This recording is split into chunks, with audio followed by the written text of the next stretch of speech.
Al-Fatihah. Bismillahirrahmanirrahim. Usaha keputusan Fasul Masail Rebu 11 Jumadil Ula 1446 Hijriah 13 November 2024 Masehi. Pada awal tahun 2023 Pak Ahmad membeli 100 mesin cuci yang akan digunakan untuk membuka usaha laundry. Baru 1 bulan, laundry Pak Ahmad sudah dipadati oleh banyak pelanggan dikarenakan hasil laundrynya yang rapi, bersih, dan dengan harga yang terjangkau. Pertanyaan, apakah Pak Ahmad wajib mengeluarkan zakat tijarah pada tahun berikutnya? Jawabnya adalah tidak ada kewajiban dari segi zakat tijarah. Jadi kalau zakat tijarah itu enggak ada, karena itu tidak ada perdagangan di dalam barang-barang yang dia buat itu mesin. Tetapi kalau dia sudah mengumpulkan duit, namanya duitnya sudah banyak sampai 1 nisab. Nah, selama 1 tahun lah itulah namanya zakatnya bukan zakat tijarah, ya zakat duit itu. Keluar rumah bagi wanita yang menjalani iddah. Bolehkah seorang wanita yang sedang beriddah keluar rumah untuk berdagang? Jawabnya, kalau iddah bain, maka kalau jarak dekat maka diperbolehkan dengan syarat siang hari aman, ada hajat, aman dari fitnah, ada hajat, dan tidak ada orang yang mencukupi kebutuhan wanita tersebut. Sehingga kalau dia tidak mencari duit sendiri, maka dia tidak bisa makan.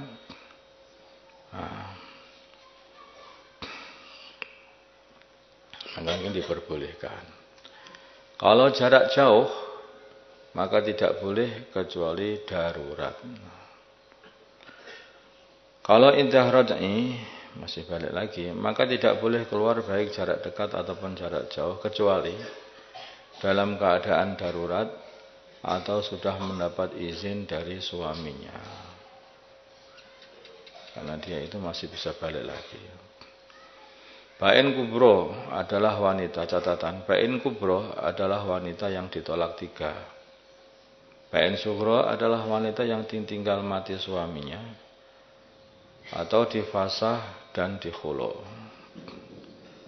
Iddah raj'i maksudnya adalah wanita yang ditolak 1 atau 2. Yang kalau suaminya bilang tak baleni, ya kembali lagi dia. Masih bisa balik. Masalah jauh dan dekat diikutkan kepada uruf, maksudnya kebiasaan daerah tersebut. Orang itu biasanya kalau dikatakan keluar jauh itu berapa jaraknya dari rumahnya dikatakan jauh. Itu tergantung uruf saja. Sekarang contoh darurat yang membolehkan seseorang itu bisa keluar jauh.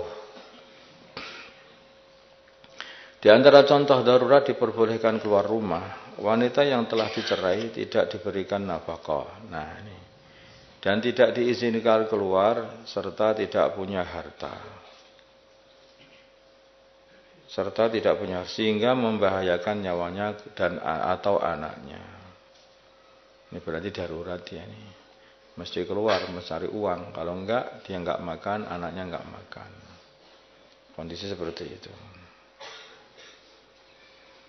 Keluar untuk menghindari khalwat dikarenakan suami setelah bercerai tetap tinggal serumah dengan wanita tersebut. Ini juga begitu. Ada juga ini. Nanti masih satu rumah, kemudian suaminya menceraikannya. Maka hal yang seperti ini enggak boleh satu rumah. Mesti dia keluar dari rumah itu karena nanti takut khalwah dengan suaminya. Lupa, lah repot nanti. Mungkin itu sudah bukan istrinya lagi kalau sudah ditolak. Makanya mesti harus keluar dari rumah.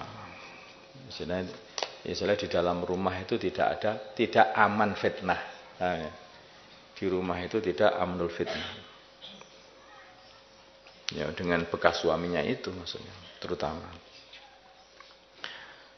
Istri tidak mau pindah ikut suami, masalah juga. Ini perumpamaan. Zaki dan Fatimah adalah pasangan suami istri dan keduanya berasal dari daerah yang berbeda. Sang suami berasal dari Kalimantan umpamanya dan istri berasal dari Aceh, Pulau Sumatera. Setelah 2 tahun menikah, Zaki mengajak istrinya untuk pindah di kediamannya, yaitu di Kalimantan. Tapi istri tidak berkenan, tidak mau. Dikarenakan dilarang oleh orang tuanya. Arti digondeli sama orang tuanya si istri. Gimana ini? Arti punya istri tapi tidak boleh dibawa pulang. Pertanyaan, apakah perbuatan Fatimah menolak untuk pindah dianggap nusus? Jawabnya iya, Fatimah dianggap nusus dengan syarat suami sudah melunasi maharnya. Perjalanan ke tujuan aman.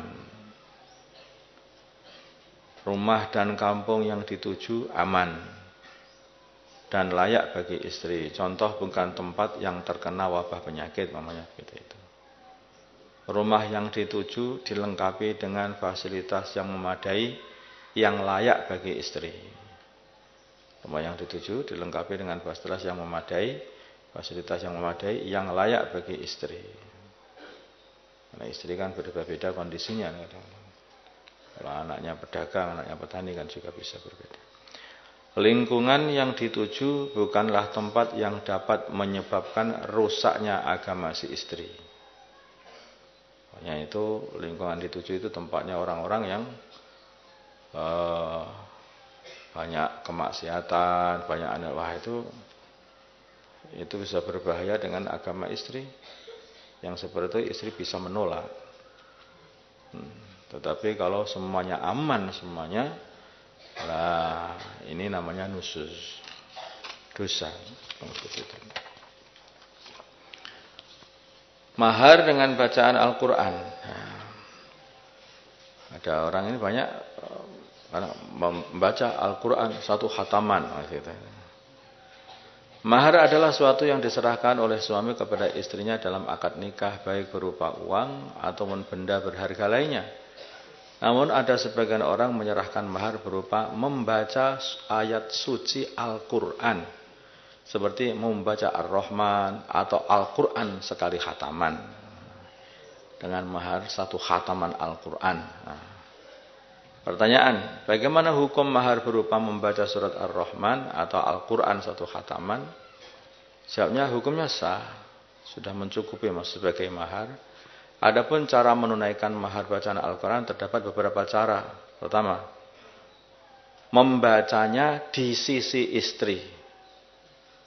Membacanya di sisi istri beserta mengingati istri di dalam hati ketika membaca.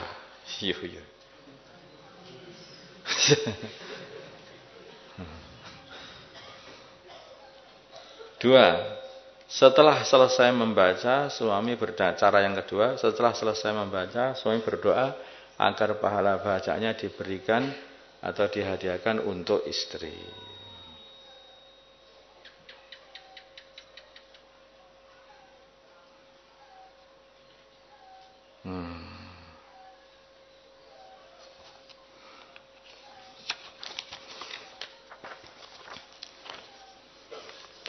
Kemudian 5. Sujud seraya menyingsingkan sarung. Bagaimana hukum? Ini banyak juga permasalahan ini. Bagaimana hukum sholat orang yang ketika hendak sujud menyingsingkan sarungnya dengan kedua tangannya seraya kedua kakinya mundur sedikit? Ini bukan masalah menyingsingkan atau ini masalah perbuatan ini telah banyak harokah yang telah dibuat. Sehingga ini bisa batal sholatnya karena banyak harokah yang telah dibuat. Aslinya begitu aja.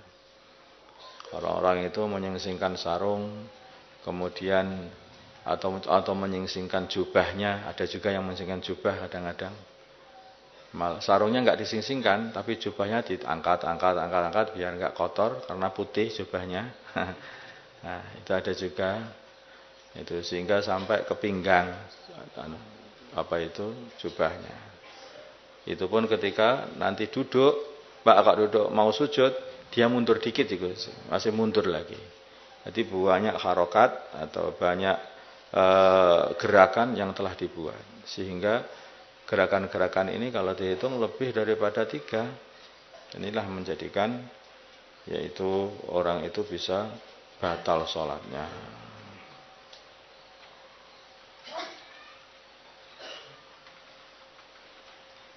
Tapi kalau bisa berbuat begitu dengan perbuatan yang sedikit, karena mungkin bajunya terlalu melepet sehingga diangkat itu dengan tanpa bergerak atau hanya menggerakkan jarinya saja. Nah, yang seperti itu tidak membatalkan. Yang membatalkan itu tentu saja bagi yang dia menggerakkan tangannya, menggerakkan kakinya. Nah, itu yang banyak pergerakan itulah yang menjadikan dia batal. Tapi selama dia itu berbuat hanya dengarkan jarinya saja, mungkin hanya ngangkatnya hanya pakai jari saja begini. Nah, itu bisa jadi itu tidak membatalkan sholat karena tidak ada pergerakan dari tangan, hanya sedikit pergerakan.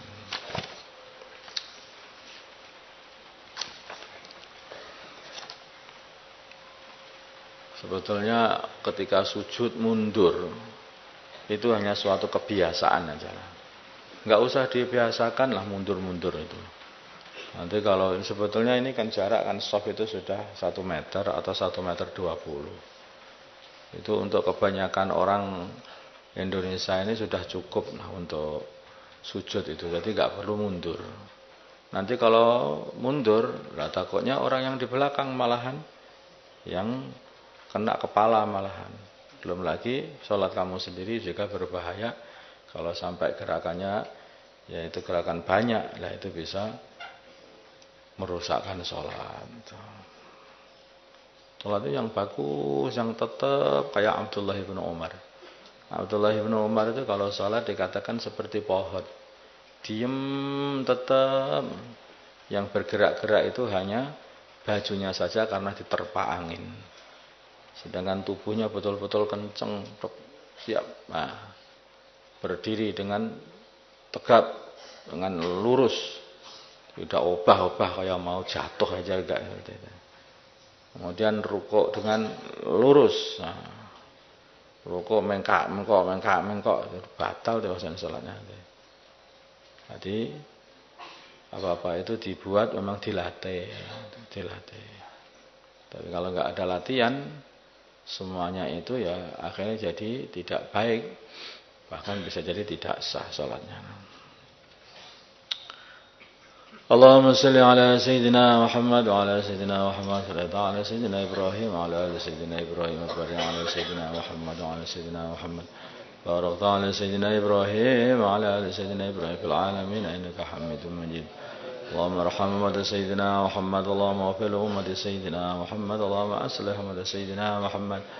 ألف بين قلوب أمة سيدنا محمد اللهم انصر أمة سيدنا محمد اللهم انصر سلطانا نصيرا صلى الله على سيدنا محمد النبي الأمي وعلى آله وصحبه وسلم الحمد لله رب العالمين. الفاتحة.